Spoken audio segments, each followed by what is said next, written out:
नमस्कार, जय हिंद। आज एक महत्वपूर्ण सूचना आपसे शेयर करना चाहता हूं, तो कृपया करके ध्यान से सुने और इस वीडियो को ज़्यादा से ज़्यादा शेयर करें।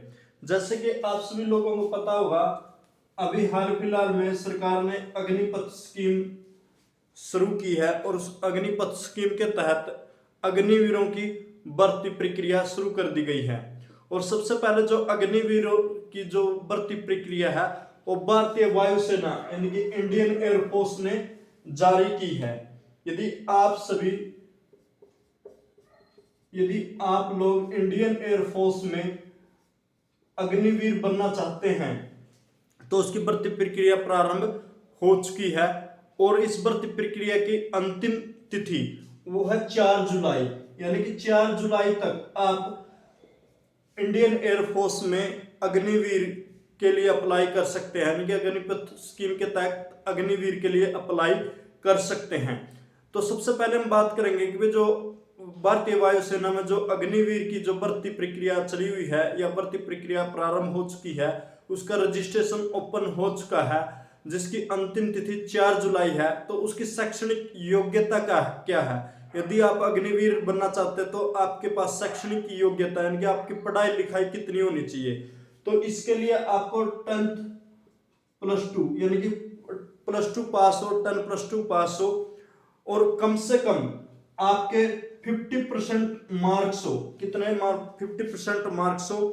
और आपको जो 10 +2 में फिजिक्स और मैथ यानी कि फिजिक्स और मैथ आपके पास हो, यानी कि आप जैसे जब +2 में 5 सब्जेक्ट होते हैं, 5 सब्जेक्ट में से आपके पास फिजिक्स और मैथ हो, ठीक है ना। या फिर यदि आपने फिजिक्स या मैथ नहीं लिया है तो आपके इंग्लिश सब्जेक्ट में यानी जो इंग्लिश सब्जेक्ट है उसमें आपके कम से कम 50 नंबर हो।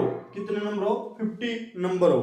यदि आपके 50 से आप कम नंबर है इंग्लिश में तो आप इसके लिए एलिजिबल नहीं हो, यानी कि पहली कंडीशन क्या है? आपकी मैथ या फिजिक्स हो, ठीक है। या फिर यदि आपके पास मैथ या फिजिक्स नहीं है तो आपके पास इंग्लिश हो और इंग्लिश में आपके पास कितने नंबर हो? यानी कि 50 नंबर हो, तो आप इंडियन एयरफोर्स में अग्निवीर के लिए अप्लाई कर सकते हैं।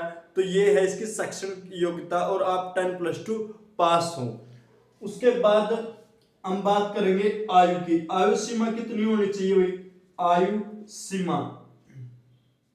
आयु सीमा की मैं बात करूं, आपकी आयु 17.5 साल से 23 साल के बीच में हो, यानी कि आपकी आयु कितने? 17.5 साल से 23 साल के बीच में हो तो आप अग्निवीर के लिए अप्लाई कर सकते हो भाई, ठीक है ना। और आपकी जो ज्वाइनिंग है वो मतलब इस अग्निवीर रजिस्ट्रेशन के बाद जो एग्जाम होगा, एग्जाम होने के बाद आपका फिजिकल होगा और फिजिकल होने के बाद आपका मेडिकल होगा। और यदि आप एग्जाम में, मेडिकल में और साथ साथ में फिजिकल में उत्तीर्ण होते हैं तो आपको अग्निवीर के लिए सिलेक्ट कर लिया जाएगा।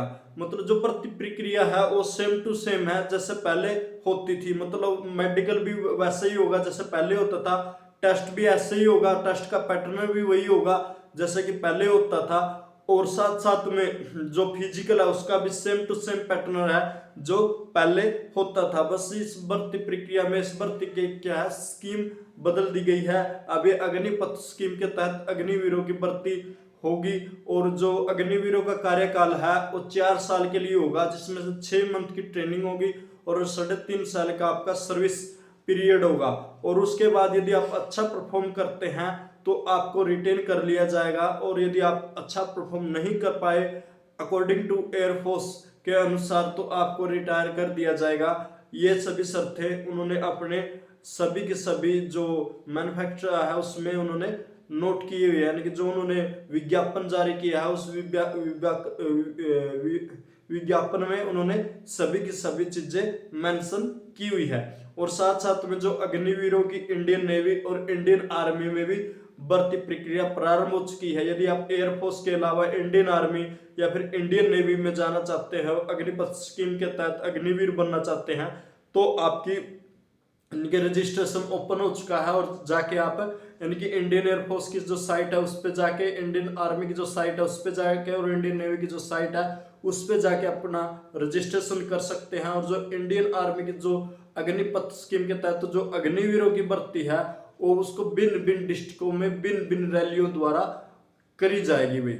तो ये किसके बारे में था, जो अग्निवीर है इसकी भर्ती प्रक्रिया प्रारंभ हो चुकी है और ज्यादा से ज्यादा रजिस्ट्रेशन करो, क्योंकि जिसने भी देश सेवा करनी है, चाहे वो देश सेवा एक दिन के लिए हो, 4 साल के लिए हो, देश सेवा ही होती है। बस आप में जुनून होना चाहिए। और दूसरी इंफॉर्मेशन ये है भाई, जिसने भी हरियाणा सीईटी का एग्जाम दिया, एग्जाम के लिए अप्लाई किया है, यानी कि हरियाणा सीईटी के लिए जिसने फॉर्म अप्लाई किया है उसमें एक लिंक और उन्होंने ऐड कर दिया है। वो लिंक में क्या है भाई, जैसे हमने जब सीईटी का फॉर्म फिल किया था उस समय क्या था, हमने जैसे किसी के घर सरकारी नौकरी नहीं है या किसी के कोई फादरलेस है, कोई विधवा है, तो मतलब ये इन सभी के जो सर्टिफिकेट थे वो हमने अपलोड नहीं किए थे, तो उनका अपलोड का ऑप्शन आ चुका है। और आप जाके उसमें अपना ऑप्शन में यदि किसी ने मतलब ऐसा